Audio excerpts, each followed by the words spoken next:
Bien-aimé, fidèle ami de Une parole pour toi, je suis très heureuse de vous retrouver encore ce midi. Comme je l'ai annoncé la semaine dernière, nous allons débuter un nouveau sous-thème qui concerne les besoins conjugaux et la satisfaction des besoins dans le cadre du couple. Mais bien avant, nous allons, comme d'habitude, confier ce moment entre les mains du Seigneur. Seigneur notre Dieu, nous voulons te bénir et te rendre grâce. Toi qui nous donnes la possibilité de pouvoir encore nous retrouver ensemble ce midi pour parler de mariage, pour parler de couple. Nous voyons de plus en plus combien ce sujet est important, combien la bonne santé de nos couples te tient à cœur. Et je prie qu'encore ce midi, tu fasses du bien à tous tes enfants qui regardent cette émission, qui vont la regarder par la suite, qu'ils apprennent quelque chose, qu'ils saisissent quelque chose, qu'ils reçoivent quelque chose qui va les aider à être encore plus heureux dans leur mariage. Que ton nom soit béni, que ton nom soit loué. C'est dans le nom de Jésus que j'ai prié. Amen. Je m'excuse un peu pour ma voix qui est un peu bizarre. Je suis un peu grippé, mais je pense que vous m'entendez bien et que ça va aller. Donc, nous allons entamer aujourd'hui le dernier sous-thème de la série Mieux se connaître pour mieux s'aimer, et nous allons parler des besoins. Des besoins, bon, pour ce qui nous intéresse, des besoins dans le cadre du couple, des besoins conjugaux. Mais avant de poursuivre, je voudrais définir quand même le besoin, parce que souvent on fait des amalgames entre la notion de besoin, la notion de désir, la notion d'attente. Bon, selon moi, le besoin, c'est quelque chose qui est essentiel, qui est une obligation, qui est une nécessité. Voilà. Et bon, je ne vais pas rentrer dans les détails de la pyramide de Maslow qui classifie les besoins, etc. Mais le besoin, c'est quelque chose qui est essentiel, dont on ne peut pas se passer. Et le désir, c'est quelque chose qu'on souhaite, dont on pourrait se passer, qui n'est pas vital, qui n'est pas nécessaire à notre vie. Alors que le besoin, c'est quelque chose qui est nécessaire à notre vie. Bon, c'est vrai que dit comme ça paraît simple, mais on peut se rendre compte que d'une personne à l'autre, d'un environnement à l'autre, par exemple, chez nous en Afrique, aller en vacances, c'est pas un besoin. Quelqu'un qui va pas en vacances, il va pas se sentir malheureux. Mais en Europe, en France, quand tu travailles en France et que les vacances arrivent mois d'août, juillet, août, et que tu n'es pas parti en vacances, mais c'est que tu es malheureux jusqu'à...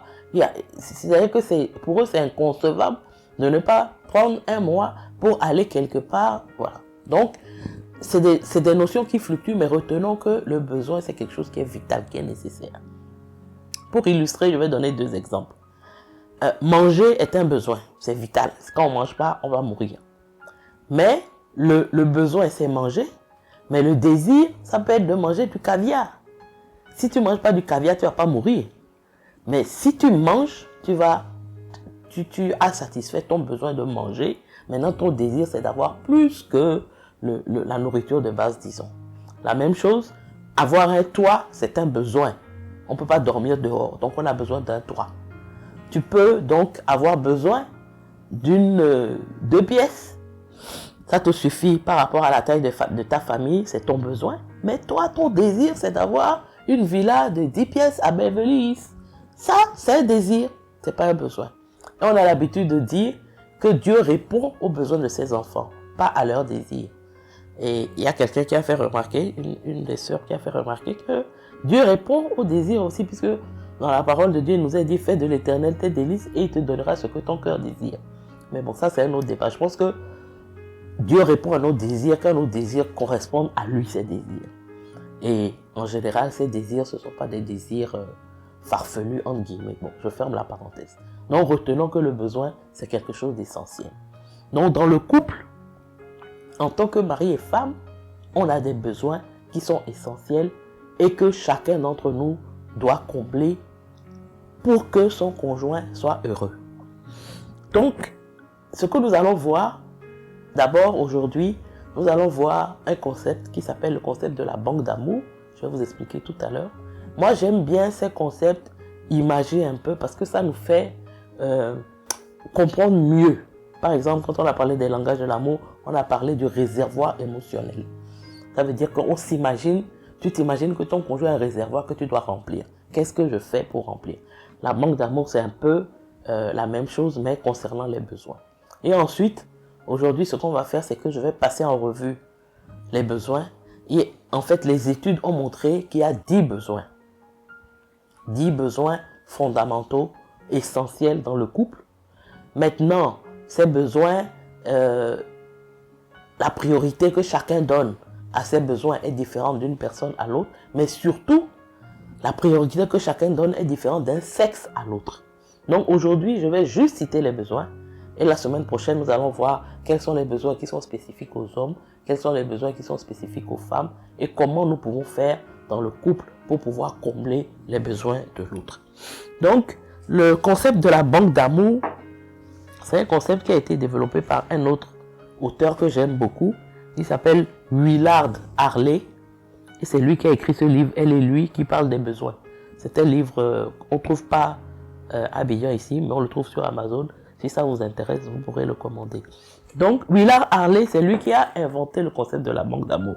Il dit, et ce concept est valable pour chaque relation que nous avons, professionnelle, familiale, parentale, amicale. C'est un concept qui est universel pour tout type de relation. Mais dans le couple, comment ce concept se manifeste? Il dit que chacun d'entre nous, c'est comme si nous avons une banque d'amour. Nous avons une banque d'amour à l'intérieur de nous. Et pour chaque personne avec laquelle nous rentrons en relation, nous lui ouvrons un compte d'épargne. Quand cette personne fait des choses qui nous font plaisir, fait des choses qui nous rendent heureux, nous créditons son compte d'épargne. Mais quand cette personne fait des choses qui nous rendent malheureux ou qui nous rendent insatisfaits, nous débitons son compte d'épargne. Donc, voilà un peu le concept de la banque d'amour. Donc, à chaque fois, dans le couple, à chaque fois qu'un mari passe un moment agréable avec sa femme, il crédite son compte. À chaque fois que le moment est désagréable, il débite son compte. Donc, le montant, vous voyez que le montant des dépôts et des retraits dans cette banque peut varier en fonction de l'intensité du plaisir ou du déplaisir qu'on a en compagnie de la personne. Donc, il y a certaines personnes avec lesquelles on a des relations, on est des amis, mais il y a quelque chose qui s'est passé, ce qui fait que soit le compte est vide, le compte d'épargne est vide, mais pour certains même ils sont à découvert. Mais ils ont tellement creusé que le découvert est profond. Voilà un peu l'image pour la banque d'amour. Donc, dans le cadre du mariage, ce que l'on constate, c'est qu'en général, lorsque on est en phase de séduction, donc pendant les fiançailles, le début de la vie en couple, le compte est tellement fourni, il y a tellement d'argent sur le compte que on se dit qu'avec ce capital-là, on peut vivre toute la vie en restant. L'amour est tellement fort que on se dit que ce capital suffira à traverser la vie. Mais on sait que la vie à deux, c'est une vie qui nous amène à avoir plusieurs défis. Il y a plusieurs crises, des plus légères aux plus compliquées. Il y a des conflits, il y a des mécontentements. Voilà. Donc tout ça fait que si on ne continue pas à approvisionner le compte et qu'on ne fait que retirer parce que on a des difficultés, on a du mal à s'harmoniser.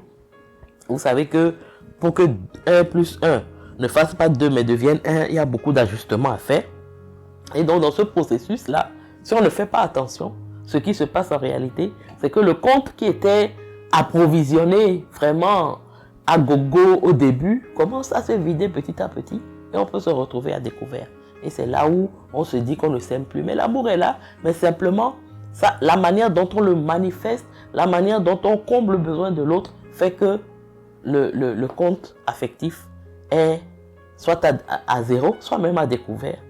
Et donc ça pose des problèmes. C'est pourquoi il est important, de connaître les besoins de l'autre, savoir que mon mari ou ma femme, voilà ses besoins, voilà la manière dont ses besoins se présentent de manière prioritaire, parce qu'il faut commencer par le plus important. Parce que ce qui se passe en règle générale, c'est que quand le premier besoin n'est pas comblé, tous les autres ne le sont pas. C'est comme l'arbre qui cache la forêt. Et nous allons le voir en détail avec des exemples précis dans les jours prochains. Je ne veux pas trop dévoiler les choses aujourd'hui en donnant des exemples plus précis. Donc, ce qui fait baisser le compte d'amour dans la banque d'amour, c'est tout ce qui est frustration, tout ce qui est non-satisfaction. Donc, petit à petit, toutes ces frustrations font que le compte baisse et on se retrouve à un compte d'épargne qui est à zéro ou à découvert. Donc, c'est important, justement, de connaître les besoins de l'autre pour pouvoir les satisfaire, pour que ce compte soit toujours régulièrement approvisionné. Il faut connaître quels sont les besoins de son conjoint. C'est vrai que j'ai dit qu'il y a des besoins, je vais vous les présenter. En fait, ceux qui ont travaillé sur ce sujet, les conseillers conjugaux, ceux qui ont expérimenté, ont identifié 10 besoins conjugaux.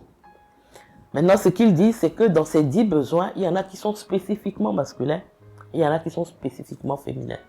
Et donc, il y a un classement qui a été fait à partir des enquêtes, mais chacun peut avoir un classement différent, mais en règle générale, on se retrouve dans les 5 besoins principaux des hommes et dans les 5 besoins principaux des femmes. Donc, tous les êtres humains ont les mêmes besoins, en tout cas dans le cadre conjugal. Tous les êtres humains ont le même besoin, mais l'importance que chacun accorde à ces besoins peut varier et aussi d'une personne à l'autre, mais surtout, comme je l'ai dit, d'un sexe à l'autre. Ça, c'est important parce que là encore, c'est une des difficultés qu'on a dans le couple parce qu'on a l'impression que les besoins féminins sont équivalents aux besoins masculins. Les femmes n'ont pas souvent vraiment conscience des besoins de leur époux et les hommes non plus n'ont pas conscience des besoins de leur épouse. Ce qui fait que on se dit, bon, si moi tel est mon besoin, ça doit être le besoin de l'autre également. Et on cherche à combler mon besoin, je cherche à combler mon besoin, mais je cherche aussi à combler le besoin de l'autre en me fiant à ce que moi j'estime être comme mon besoin primordial. Bon, tout ça peut-être, ça vous paraît abstrait, mais quand nous allons rentrer dans les détails, vous allez voir. Donc aujourd'hui, je vais juste présenter les 10 besoins conjugaux. Je vais les citer. Je les ai classés par ordre alphabétique. Ce que je vais vous demander, si vous suivez cette émission à la fin, c'est de essayer de voir, selon vous, quel est le classement que vous faites de vos besoins, des 10 besoins par ordre de priorité. D'abord, quel est le classement, selon vous, des besoins qui sont purement masculins et ceux qui sont purement féminins. Et si vous êtes une femme, vous faites le classement par ordre de priorité de vos besoins. Et si vous êtes un homme, vous faites le classement par ordre de priorité de vos besoins. Ça vous permettra la semaine prochaine, quand je vais donner un peu le classement officiel, entre guillemets, parce que c'est basé sur beaucoup d'analyses, beaucoup d'interviews, beaucoup de questionnaires, beaucoup d'expériences des couples. Quand je vais vous donner, vous allez voir si ça correspond ou s'il y a quelques différences en ce qui vous concerne. Donc, les 10 besoins classés par ordre alphabétique. Le premier besoin conjugal, c'est le besoin d'admiration. Les conjoints ont besoin de l'admiration de leur partenaire. Que cette personne estime qu'ils sont des personnes de valeur, des personnes qu'ils admirent, des personnes qui ont des compétences qu'ils estiment être de bonnes compétences, qui leur apportent quelque chose. Ça, c'est le premier besoin, besoin d'admiration. Deuxième besoin, c'est le besoin d'affection. L'affection, c'est le sentiment de se sentir aimé, de se sentir protégé, de se sentir, qu'on est au centre de la vie de quelqu'un, qu'on a de l'importance pour cette personne, que cette personne tient à nous, que cette personne a le désir de nous protéger, de veiller à notre bien-être. C'est ça l'affection. Troisième besoin, c'est le besoin de compagnie. Parmi les besoins conjugaux, il y a le besoin de compagnie, d'avoir une compagnie. Compagnie, pourquoi? En général, c'est pour tout ce qui est jeu, tout ce qui est loisir. Quelqu'un avec qui on va se détendre, on va faire des activités ensemble qui vont nous procurer du plaisir. Quatrième besoin, c'est d'avoir un conjoint attirant. Souvent, nous les chrétiens, nous disons, oui, ce qui compte, c'est le cœur, mais le physique compte. L'attirance physique, le fait que on doit se maintenir attirant pour son conjoint. On doit garder sa séduction physique. C'est un besoin. Un homme, par exemple, il a besoin d'une femme qui soit attirante. Une femme, elle a besoin d'un homme qui soit attirant, qui soit propre, qui prenne soin de lui, qui soit soigné. Voilà, ça c'est un besoin qui existe dans le couple. Cinquième besoin, c'est le besoin de dialogue, de communication, de parler avec l'autre, de lui ouvrir notre cœur. Et c'est un besoin qui existe dans le couple. Vous voyez déjà, bon, pour ceux qui connaissent un peu, on peut déjà, après avoir cité ces 5 premiers besoins, voir ceux qui sont prioritaires pour les hommes et ceux qui sont prioritaires pour les femmes. Je ne vais pas dévoiler, je vous laisse faire l'exercice et puis on en parlera la semaine prochaine. Le 6e besoin qui est important dans le cadre du couple, c'est le besoin d'engagement familial. Le fait que chaque conjoint veut que son vis-à-vis, son partenaire prenne ses responsabilités, d'abord au niveau conjugal et ensuite au niveau familial. Responsabilité dans le couple, présence, être là, s'intéresser à la vie de la famille, s'intéresser à ce qui se passe à la maison, s'intéresser à la vie de la famille et y participer. Surtout en Afrique, on voit souvent beaucoup d'hommes qui sont à l'extérieur, qui ne savent pas ce qui se passe dans leur maison, qui ne savent pas comment leurs enfants grandissent, qui, pour eux, leur responsabilité, c'est uniquement à l'extérieur. Chercher l'argent, envoyer l'argent et puis s'occuper de la grande famille. Mais ils ne sont pas présents dans la famille nucléaire. Donc, le besoin d'engagement familial des partenaires est un besoin important dans le cadre du couple. 7e besoin, c'est le besoin d'honnêteté et de franchise. Le fait de pouvoir avoir entièrement confiance en son partenaire. Le fait de ne pas se dire, là, par exemple, je ne sens pas, je sens qu'il est en train de faire des choses. Je sens qu'il est en train de me cacher des choses. Je sens qu'il y a des choses qui se passent qu'il ne me dit pas. Qu'il y a des choses dans son cœur qu'il ne me dit pas. L'honnêteté, la franchise, la transparence, c'est un besoin. Pouvoir être soi-même avec l'autre. Et être sûr que malgré cela, l'autre va continuer à nous aimer, c'est un besoin.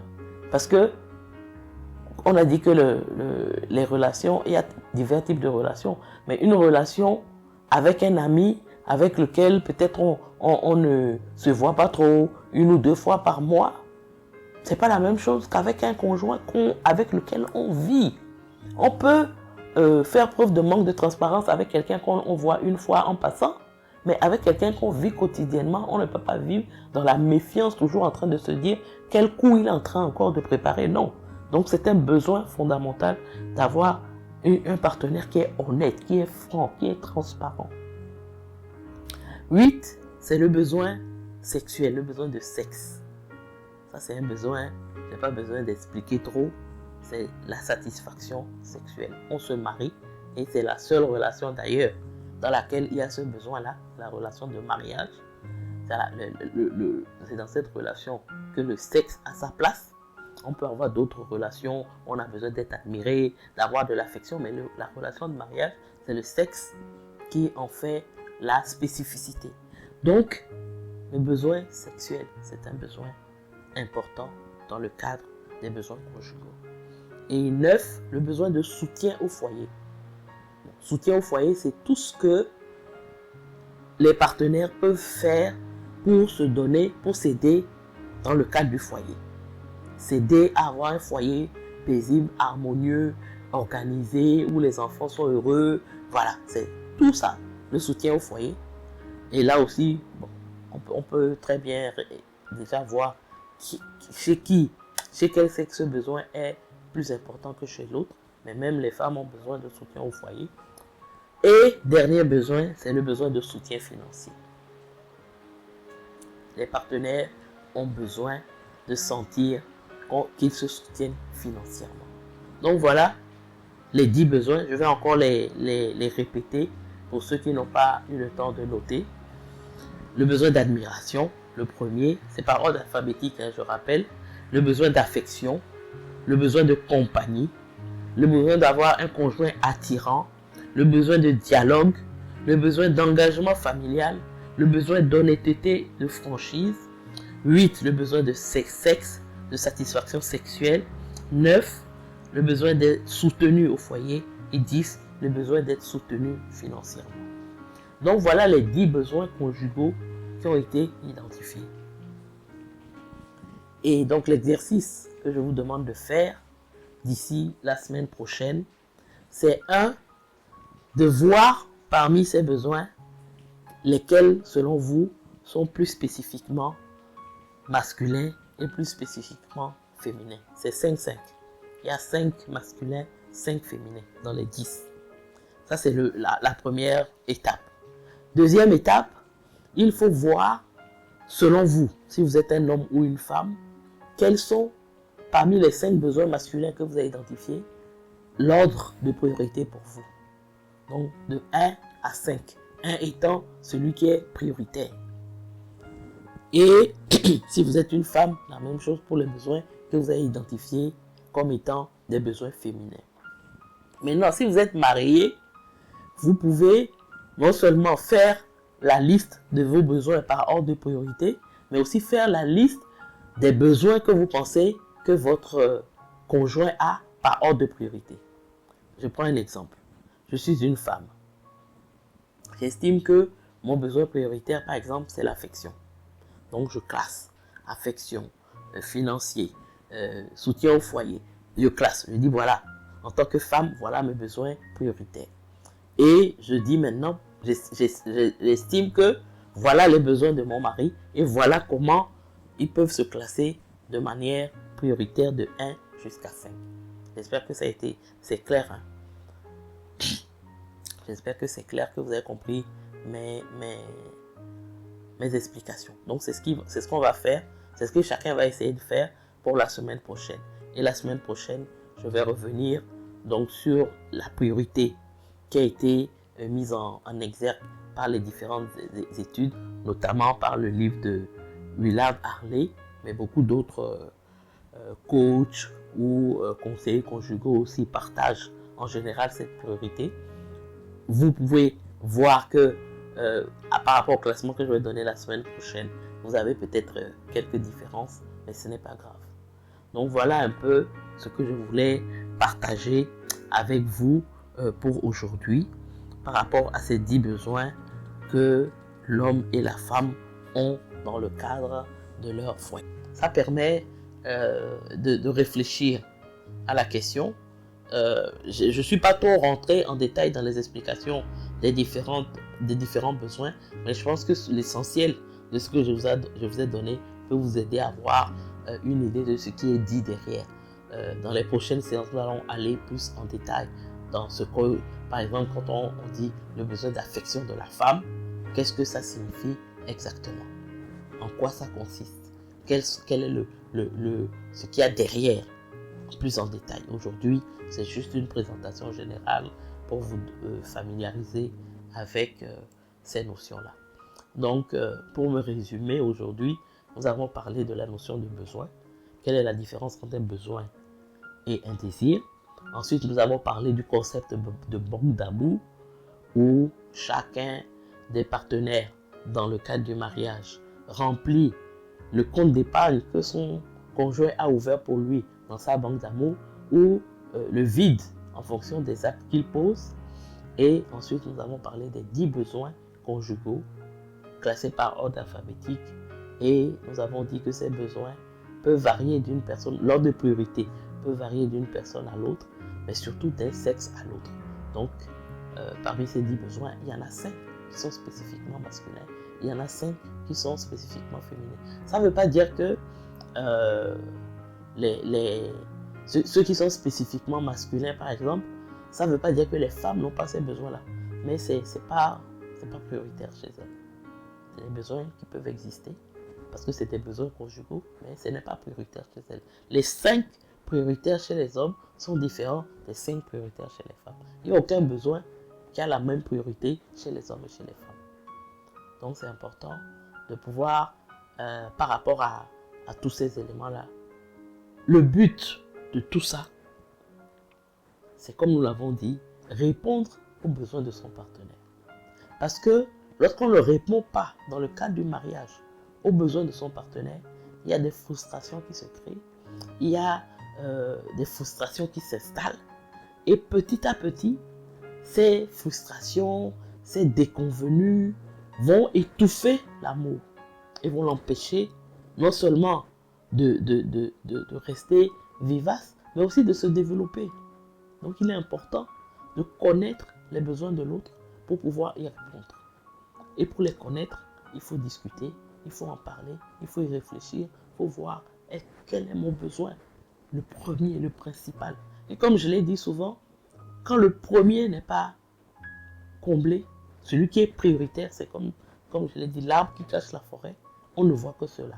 Même si les autres sont un peu plus ou moins, mais le fait que le besoin primordial, principal, n'est pas comblé, c'est comme si tout ce qu'on fait par ailleurs n'a pas de valeur. Donc c'est important de pouvoir discuter avec ton conjoint en entendant cet enseignement pour dire quel est ton besoin. Voilà peut-être, je vous conseille également quand vous aurez fait le classement selon vous, que vous puissiez en parler avec votre conjoint. Par exemple, moi je vais dire, j'estime que le besoin primordial de mon mari, par exemple, c'est l'affection. Je ne suis pas marié, mais bon, je prends l'exemple. Une femme va dire, le besoin primordial de mon mari, c'est l'affection. C'est moi, c'est comme ça que moi je le conçois. Et le mari va dire, non, c'est pas ça mon besoin. C'est même pas, l'affection n'est pas, même pas un besoin prioritaire chez moi. Voilà mon besoin prioritaire. Parce que c'est important. La difficulté souvent, c'est que on ne connaît pas les besoins de l'autre réellement. Et il faut pouvoir connaître ses besoins pour pouvoir y répondre. Parfois même, nous-mêmes, nous ne connaissons pas réellement notre besoin parce que nous n'avons pas pris le temps de réfléchir, de regarder et de faire cet exercice. Donc c'est un exercice qui est très important parce que comment l'autre peut répondre à tes besoins si toi-même tu ne connais pas les besoins, si tu ne sais pas ce qui est le plus important pour toi. Et si tu ne peux pas en parler clairement avec l'autre en lui disant voilà mon besoin et voilà surtout comment j'attends de toi qu'il soit comblé. Ça c'est important. Surtout nous les femmes. Souvent nous disons s'il m'aime, il doit deviner. C'est pas possible.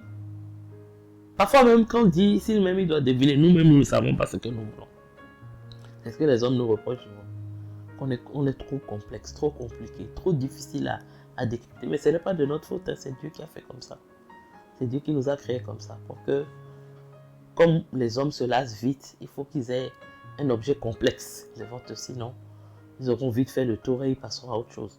Donc, il faut pouvoir, justement, et on encourage en général les fiancés à faire ce travail-là pendant la période de fiançailles pour identifier leurs besoins et pour dire à l'autre comment combler ce besoin. Parce qu'une chose est d'identifier le besoin, une chose est de dire comment le combler. Quelles sont les actions qui vont faire que je vais créditer ton compte d'épargne? Et quelles sont les actions qui vont faire que je vais débiter ton compte d'épargne? Ça, on doit pouvoir être en mesure de le dire à son partenaire. Donc, je vais m'arrêter là, je ne vais pas aller plus loin. C'est une séance un peu plus courte que d'habitude. Mais la semaine prochaine, on va revenir en détail et on va prendre les besoins des hommes et des femmes. On va le faire en parallèle parce que de façon prioritaire. Donc, les deux premiers besoins prioritaires chez la femme et prioritaires chez l'homme, ce sera l'objet de notre rencontre, de notre émission de la semaine prochaine. J'espère que vous avez été bénis, que vous avez appris quelque chose. En tout cas, je prie que ce que vous avez entendu puisse provoquer un déclic et l'envie d'en savoir un peu plus et l'envie d'aller en profondeur. Tel est vraiment mon désir et je prie que le Seigneur accomplisse cela dans vos vies. Nous allons prier pour terminer. Seigneur, je te bénis et je te rends toute la gloire pour cette émission, pour ce partage, pour ce que tes enfants ont entendu ce midi. Je prie que cela puisse apporter une plus-value à un couple, une plus-value à tes fiancés, une plus-value à une personne qui se pose des questions, qui se sent peut-être frustrée dans son mariage, qui se demande comment s'en sortir, comment trouver des solutions. Je prie que Seigneur, cette personne soit attentive et que Saint-Esprit, toi qui es l'enseignant par tes enfants, alors que cette émission se termine, continue. Donne-leur, Seigneur, de s'intéresser à cette question. Donne-leur de se pencher sur l'exercice qui leur a été donné. Que chacun puisse y réfléchir et en discuter avec son partenaire pour ceux qui sont mariés. Béni soit ton nom, Seigneur, que la gloire, que l'honneur te reviennent à tout jamais. Au nom puissant de Jésus, j'ai prié. Amen. Amen. À la semaine prochaine. Que le Seigneur vous bénisse.